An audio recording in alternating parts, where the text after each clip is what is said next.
লালমনিরহাটের পঞ্চগ্রাম ইউনিয়নে দাঁড়িয়ে আছে ১১৭৬ হিজরি সালে নির্মিত নিদারিয়া মসজিদ, মুঘল স্থাপত্য শৈলীর এক অপূর্ব নিদর্শন। স্থানীয়দের বিশ্বাস, মুঘল সুবেদার মনসুর খাঁর মানতের ফলেই গড়ে ওঠে এই মসজিদ। কথিত আছে দাড়ি গজালে মসজিদ নির্মাণ করবেন বলে আল্লাহর কাছে মানত করেন মুঘল সুবেদার মনসুর খাঁ। পরে ৩টি দাড়ি গজালে ৩ গম্বুজ বিশিষ্ট এই মসজিদ নির্মাণ করেন তিনি, যা থেকেই এর নামকরণ হয় নিদারিয়া। এই মনসুর খাঁ তিনি আল্লাহর কাছে মান্নত করেছিলেন যে আমার মুখে যদি দাড়ি গজায় তাহলে আমি একটা মসজিদ নির্মাণ করে দেব। আল্লাহ তাআলা তার ওয়াদা কবুল করেছিলেন, তার মুখে দাড়ি গজায় উঠল। সে ওয়াদা পূরণ করার জন্য তিনি এই মসজিদ নির্মাণ করে দেন। পরবর্তীতে এই মসজিদ নির্মাণের পর তিনি মসজিদের কাজ সমাপ্ত করেন এবং মসজিদের নামে তার সম্পদ লিপিবদ্ধ করে দেন। পরবর্তীতে তিনি তার ডান হাত দিয়ে নাকি দাড়ি মুখ হাত দিয়ে সত্যাইছিলেন, সে কারণেই তার দাড়ি আবার উঠে পড়ে যায়। পরবর্তীতে এই মসজিদের নামকরণ হয়ে যায় নিদারিয়া মসজিদ হিসেবে। মসজিদটির দৈর্ঘ্য ৪২ ফুট ও প্রস্থ ১৬ ফুট।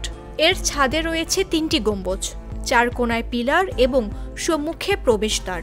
পাশে রয়েছে একটি দোচালা ঘর ও বিশাল ঈদগাহ। মসজিদ সংলগ্ন কবরটি অনেকেই মনসুর খাঁর বলে মনে করেন।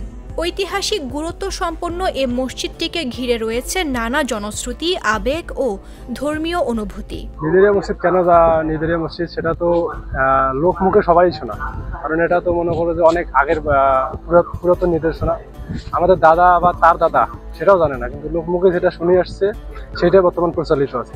আমার দাদা জন্ম রাখতে তার দাদার জন্ম রাখতে মানে ৪০০ বছরের মতো হয়ে আছে, তখন তো এইভাবে আছে। তবে কালের গর্ভে হারিয়ে যাওয়ার শঙ্কায় রয়েছে ঐতিহ্যবাহী এই মসজিদটি। ছাদে দেখা দিয়েছে ফাটল, রয়েছে স্থান সংকট। জমি দখল হয়ে যাওয়ায় আইনি জটিলতায়ও জর্জরিত মসজিদ কর্তৃপক্ষ। প্রত্নতত্ত্ব অধিদপ্তরের তালিকাভুক্ত হওয়ায় নিজেরা সংস্কার করতেও পারছেন না স্থানীয়রা। ওনার যে জমি জমা সম্পদগুলো ছিল সবগুলো মসজিদের নামে দিয়ে গেছে, আর এই জমি জমাগুলো নিয়ে একটু মামলা মোকদ্দমা চলছে এখনো।